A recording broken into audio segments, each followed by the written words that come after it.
Hello everyone, welcome to उत्तम शिक्षा law YouTube channel. दोस्तों, Indian contract act video series के पिछले दो वीडियोस में हमने क्या डिस्कस किया था कि ऑफर क्या होता है, ऑफर के कितने टाइप्स हो सकते हैं और ऑफर के रूल्स क्या क्या होते हैं, जिनको हम कुछ केस लॉस की मदद से कॉन्सेप्ट को समझा था। और आज के वीडियो में हम क्या डिस्कस करने वाले हैं, एक्सेप्टेंस को, और एक्सेप्टेंस के कौन कौन से रूल्स होते हैं, और कुछ डिस्कस करेंगे इंपॉर्टेंट केस लॉस को जो कि बहुत ही इंपॉर्टेंट हैं, लैंडमार्क हैं। तो आपको पूरा वीडियो देखना चाहिए। तो चलिए फटाफट एक्सेप्टेंस की डेफिनेशन से स्टार्ट करते हैं।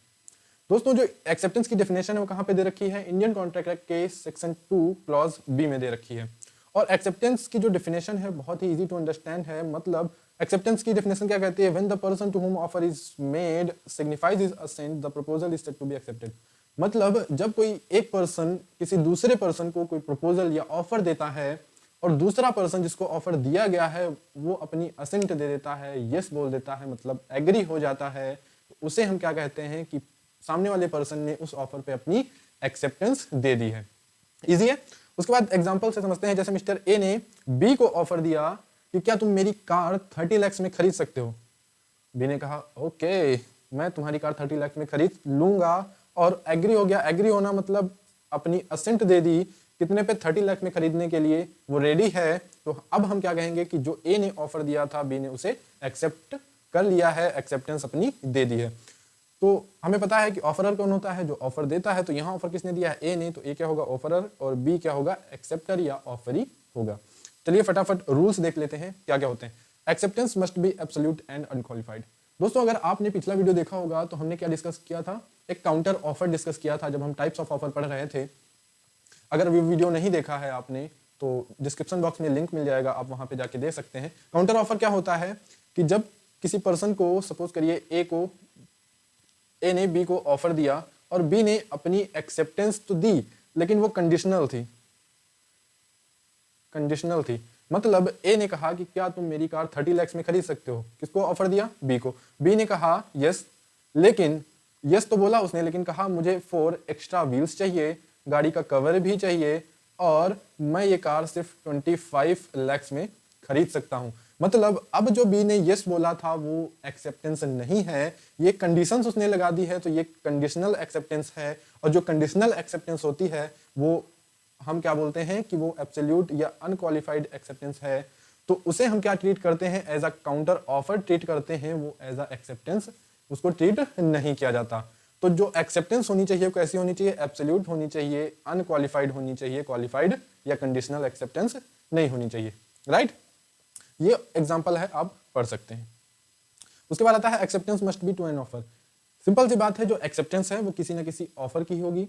ऑफर के बिना कोई पर्सन एक्सेप्टेंस नहीं दे सकता, अगर देता भी है तो वो वैलिड एक्सेप्टेंस नहीं होगी। मतलब जिस पर्सन को ऑफर ही नहीं दिया गया वो उसको एक्सेप्टेंस कैसे दे सकता है। राइट, तो एक्सेप्टेंस जो है वो कांट बी बिफोर ऑफर, मतलब एक्सेप्टेंस जो है ऑफर के पहले नहीं हो सकती।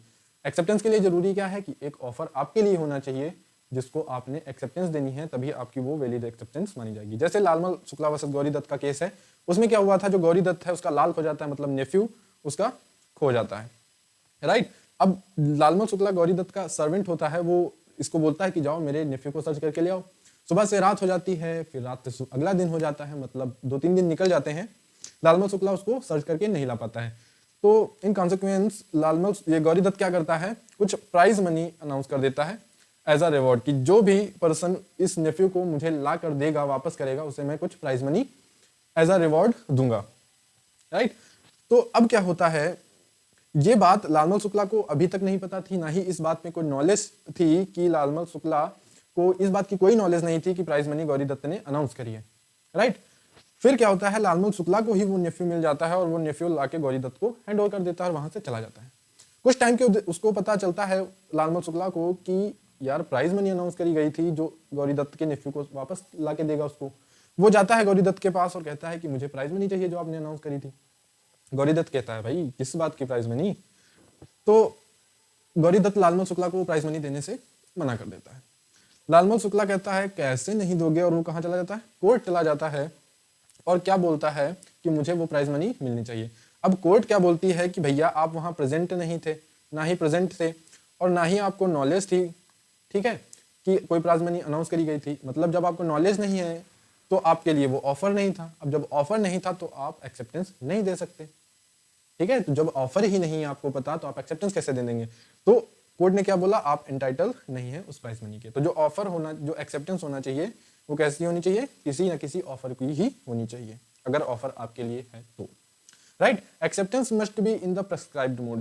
देखो एक्सेप्टेंस उसी मोड में होनी चाहिए जो प्रेस्क्राइब की गई है ऑफरर के द्वारा। मतलब ऑफर में अगर ऑफरर मेंशन कर देता है कि मुझे इस मोड XYZ मोड में ही एक्सेप्टेंस चाहिए, तो उसी मोड में आपको एक्सेप्टेंस देनी पड़ेगी। देखिए जो ऑफर होता है उसमें क्या होता है, ऑफरर क्या प्रिस्क्राइब कर सकता है, एक तो वो मोड स्पेसिफाइड कर देता है, ठीक है, या तो मोड स्पेसिफाई नहीं करेगा, या तो टाइम स्पेसिफाई कर देगा, और या तो टाइम स्पेसिफाई नहीं करेगा। तो अगर मोड स्पेसिफाई है, मोड स्पेसिफाई करने का मतलब है कि मुझे एक्सेप्टेंस मेल के थ्रू ही चाहिए, मुझे एक्सेप्टेंस व्हाट्सएप के थ्रू ही चाहिए, मुझे एक्सेप्टेंस जो है फिजिकली मिलकर ही दे पाएंगे, मुझे एक्सेप्टेंस किसी और प्लेटफॉर्म पे चाहिए, या मुझे एक्सेप्टेंस इसी और बहुत सारे मोड्स हो सकते हैं जो ऑफर में मेंशन किए जा सकते हैं। XYZ कोई भी मोड हो सकता है कि मुझे एक्सेप्टेंस इस XYZ मोड पे ही चाहिए। तो अगर मोड प्रेस्क्राइब किया गया है तो एक्सेप्टेंस आपको सिर्फ उसी के थ्रू देनी होगी, ठीक है।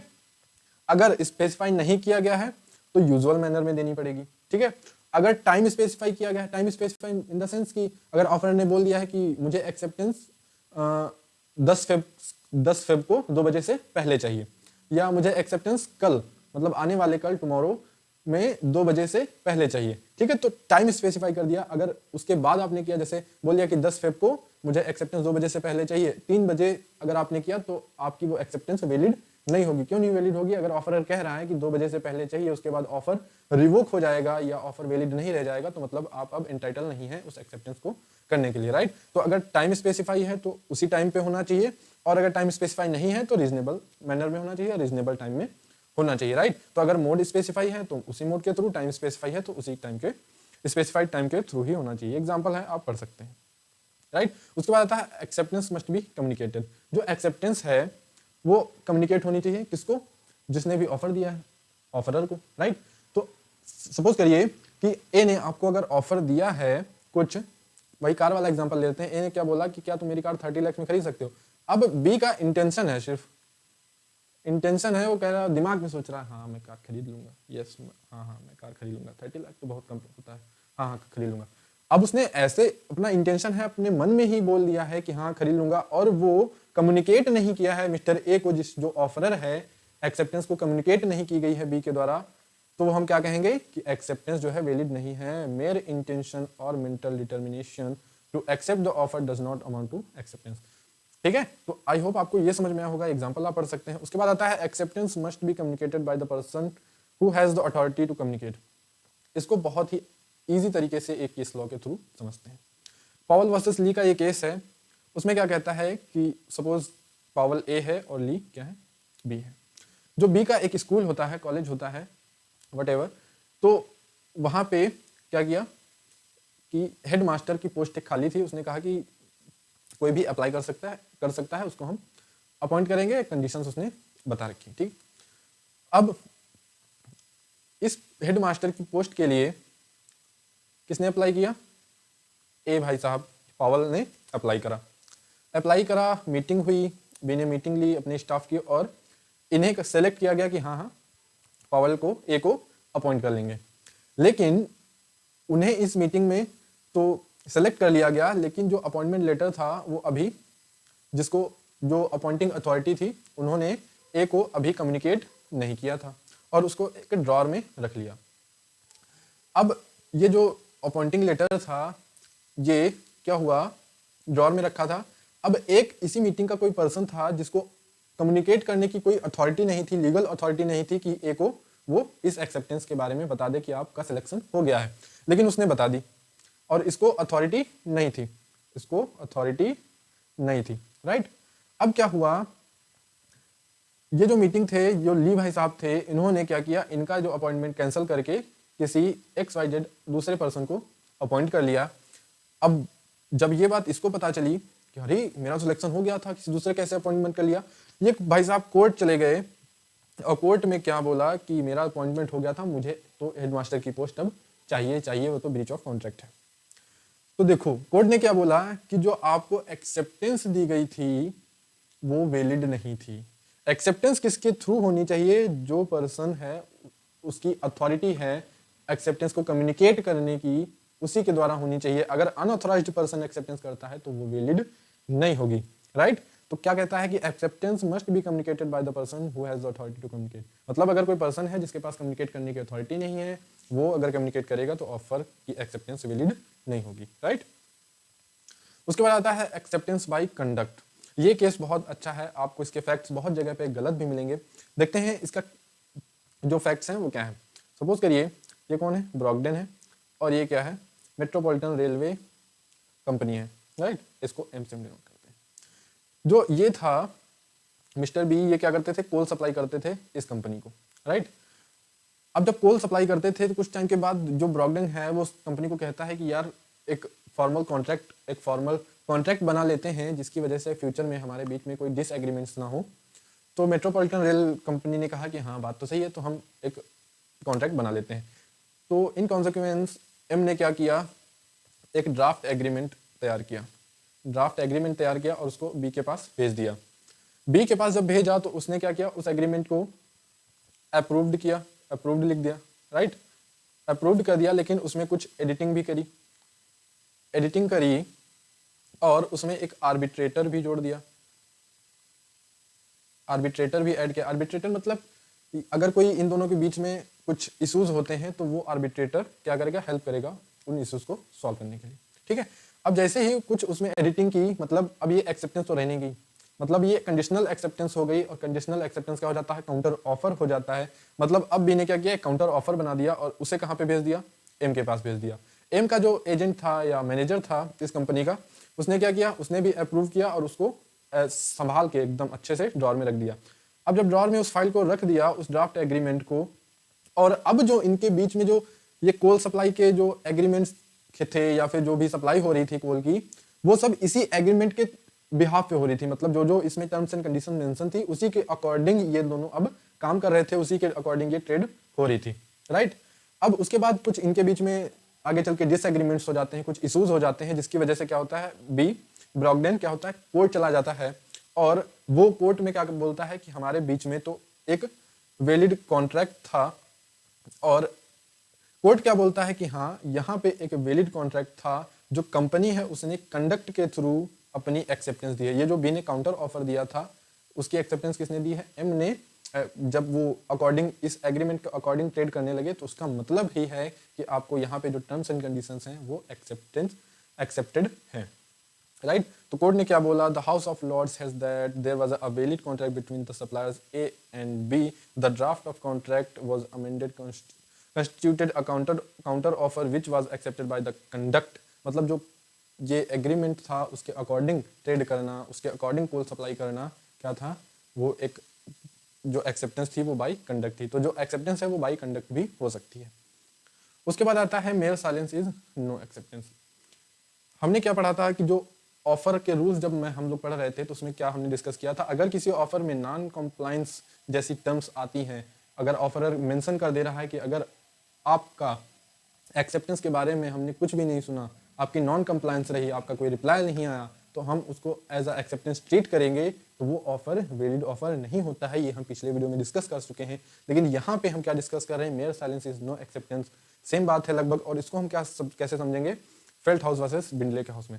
बिंडले के केस में क्या हुआ था? इसमें क्या हुआ था कि एक तो ये है फेल्ट हाउस, और इनका एक नेफ्यू था पॉल हाउस। सारा हाउस है इनके घर पे।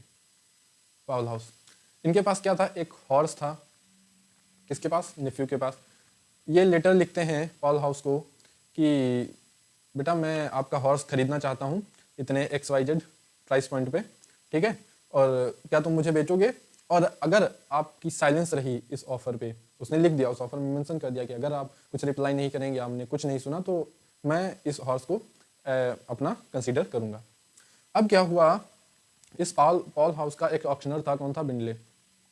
ये वाला डिफेंडेंट जो है इस केस में बिंडले था। उसने क्या किया? पॉल हाउस ने अपने इस ऑक्शनर को बोला कि ये वाला जो हॉर्स है ये किसी को सेल मत करियो, इसको मैंने ऑलरेडी सेल कर दिया है। बट बाय मिस्टेक बिंडली उसको सेल कर देता है। अब जैसे ही वो सेल करता है और ये फील्डहाउस को पता चल जाता है, उसने क्या किया, बिंडली के अगेंस्ट केस फाइल कर दिया। केस फाइल कर दिया किस बात का? टॉर्ट ऑफ कन्वर्जन का।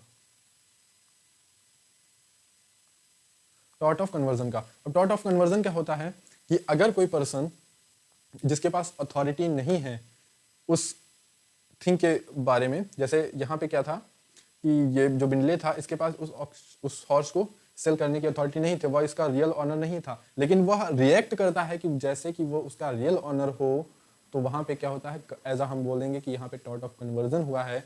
जैसे कि जिस चीज़ की आपकी अथॉरिटी नहीं थी आपने वो काम कर दिया, तो मतलब आपने टॉर्ट ऑफ कन्वर्जन कर दिया। ठीक है, तो यहाँ पे फेल्टहाउस ने टॉर्ट ऑफ कन्वर्जन के लिए बिंडले के पे केस फाइल किया। और यहाँ पे क्या होना चाहिए, यहाँ पे क्या होना चाहिए कि जो टॉर्ट ऑफ कन्वर्जन का केस फाइल करता है वो उसका रियल ओनर होना चाहिए, रियल ओनर होना चाहिए। जैसे यहाँ पे क्या होता है, जो बिंडली है वो भी रियल ओनर नहीं है, और जो फेल्टहाउस है वो अपने आप को रियल ओनर बोल रहा है उस हॉर्स का, लेकिन वो है नहीं। क्यों? क्योंकि जो इसने पॉल हाउस है उसने अभी तक अपनी एक्सेप्टेंस नहीं दी थी, और जो क्यों, क्योंकि जो फेल्टहाउस है उसका जो ऑफर था वो इनवैलिड था। क्यों? क्योंकि उसमें जो ये टर्म थी नॉन कंप्लायंस वो आ रही थी। तो कोर्ट ने यहाँ पे क्या बोला, the court held that there was no valid offer because the offer must not contain a term non compliance of offer amounts to acceptance, so there was no valid offer, hence no valid contract, mere silence is not acceptance. तो I hope आपको ये case law पूरा समझ में आया होगा।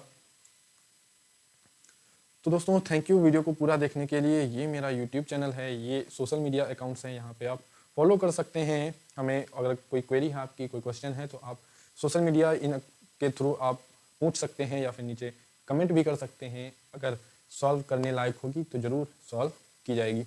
और ये मेरी वेबसाइट है, यहाँ पे आपको क्या मिलेंगे, नोट्स मिलेंगे, लिंक नीचे मिल जाएगा, तो जाके चेकआउट करिए। सो दोस्तों thank you for watching the video. मिलते हैं नेक्स्ट वीडियो में, टिल देन बाय बाय।